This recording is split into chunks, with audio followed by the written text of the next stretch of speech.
Hello, I am Adacho, and today we're going to be taking a close look at a classic game. Wolves. We've seen them on t-shirts, we've seen them on tattoos, but are they real? And if they are real, what would it be like to step into their shoes? I uncover these mysteries and more in WolfQuest.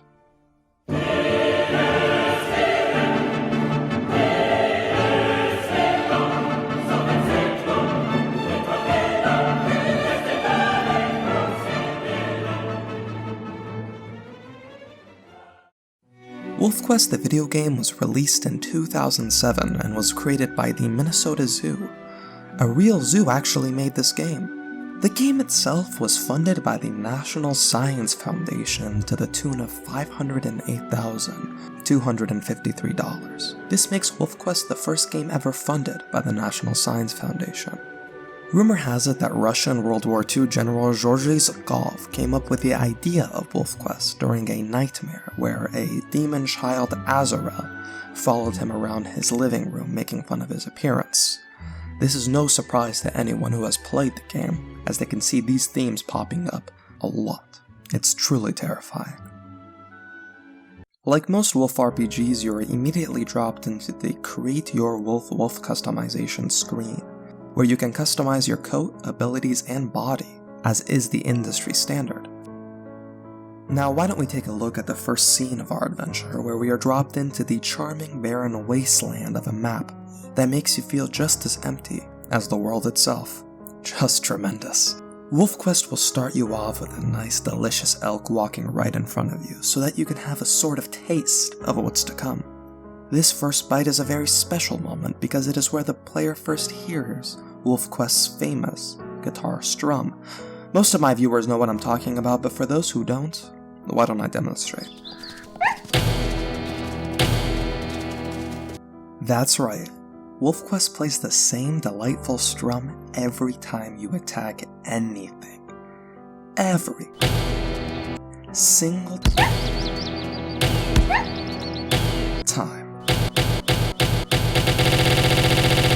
Now this idea might seem a little controversial at first glance. You might be asking yourself, why would a game developer put a horrible noise that constantly repeats in a game? It'll just drive you insane, it'll get in your head and it'll just keep banging around in there and just that same strum over and over and over again. It was such a smart idea. It was such a good idea. Nice job, Minnesota Zoo. Nice one.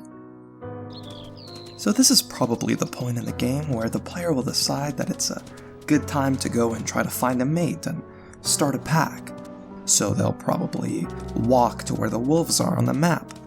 This is a failure on the part of the player.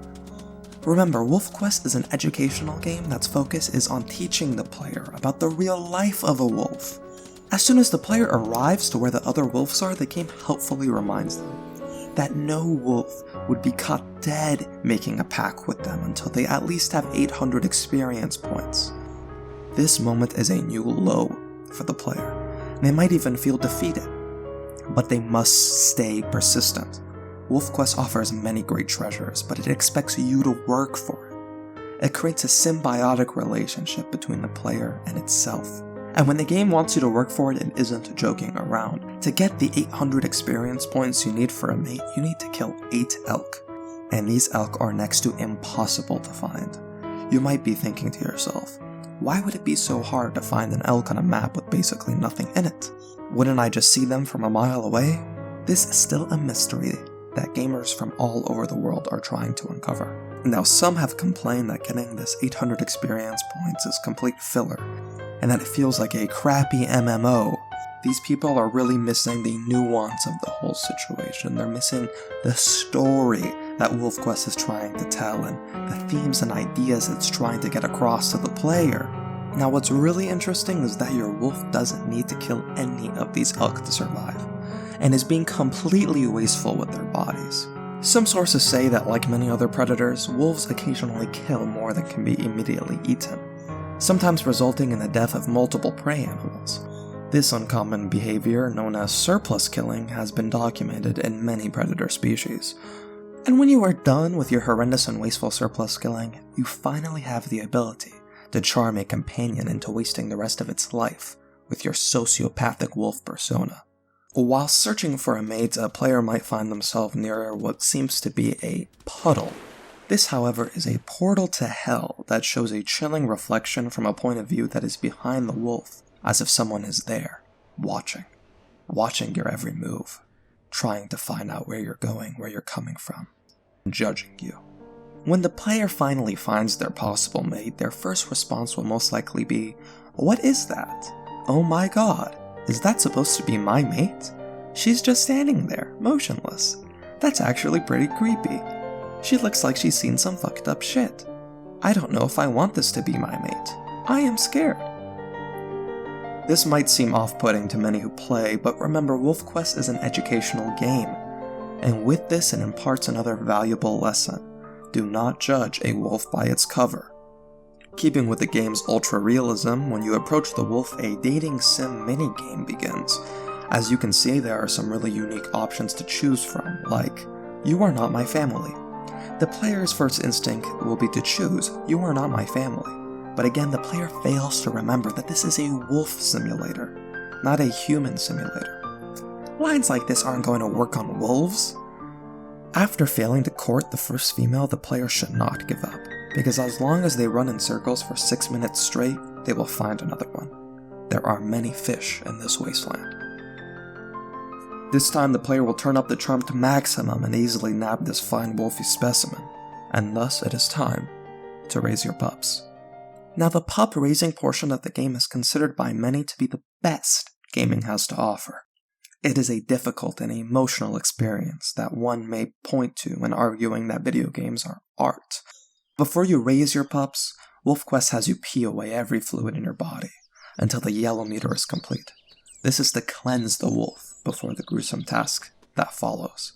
This moment of pee is a time for reflection for the player and the wolf.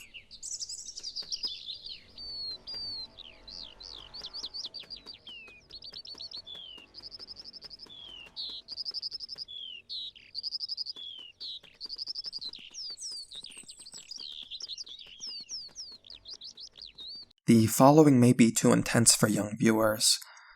If you are under the age of 25 years old, I would consider switching to another video. The goal for the rest of the game is to feed your pups until they are fat enough to be taken across the map to the sanctuary. You have 4 pups, at least one must get across. This is the story of their lives. And their deaths. Pup number 1. Your only male pup, the heir to the throne.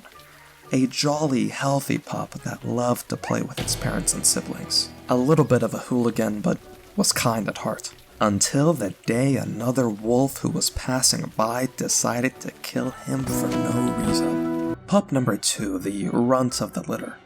This girl had a weak heart but a strong personality. She made it up to halfway to the rendezvous just before being butchered by an invisible bird. And you, the player, had to watch. There was nothing you could do about it. Alright, now I'm not really sure how pup number 3 died, she just kind of did, so skip. The final pup. Your last chance to beat the game.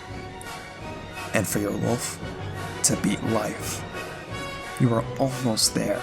The final challenge is a river that separates you from your destination. Your puppy has full health, so you might as well try to make it across. Then you realize, no, this isn't just a river. This is one of the portals to hell. Oh god, it's too late now. If you go fast enough, you might make it. Go! Run! You're almost there. You're so close. You made it! You made it!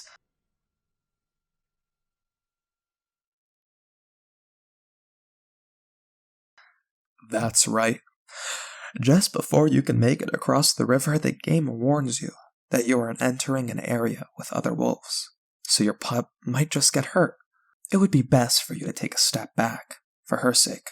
Then it forces you back, drowning your puppy in the river, forever subjecting it to the horrors of the flames, for dying in a portal to hell is something even the cutest pups cannot come back from.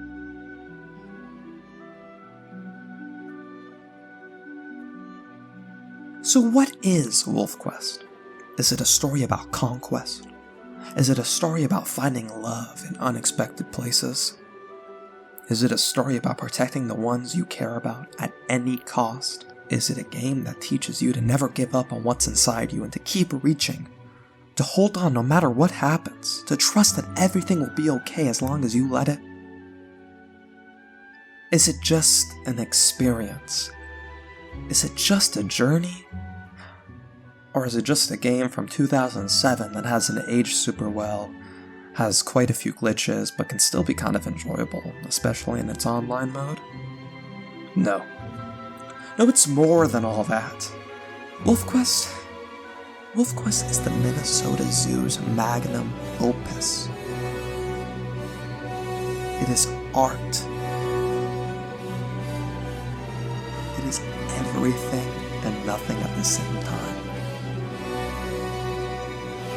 WolfQuest is you.